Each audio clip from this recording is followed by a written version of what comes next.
Often people ask me how I got into watchmaking. It's a bit of a long story, but I'll shorten it up here a bit. It wasn't something that I dreamed about as a child or something I always wanted to do. I didn't discover it until later.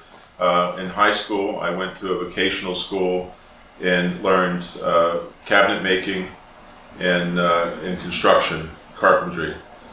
In my senior year, I got a job at Danaker Clock Company, building grandfather clock cabinets, and that was sort of my introduction to timepieces. The company then wound up going bankrupt. My father and I bought a number of clocks and movements, and I started putting those things together, and I found I had an aptitude for the mechanics. I could quickly understand what the movements were doing, how they worked. I started to take them apart, put them together without any training.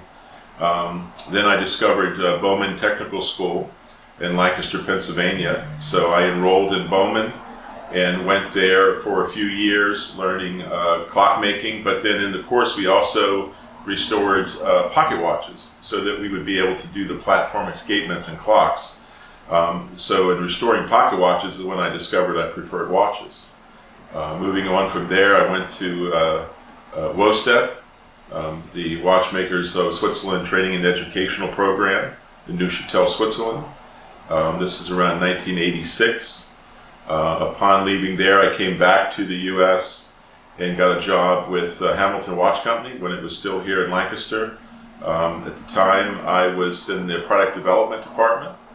I worked with Hamilton for about 5 years in the development of new products and new watches, and then immediately leaving there is when I started RGM in the early 1990s. So that was my path to discover watchmaking.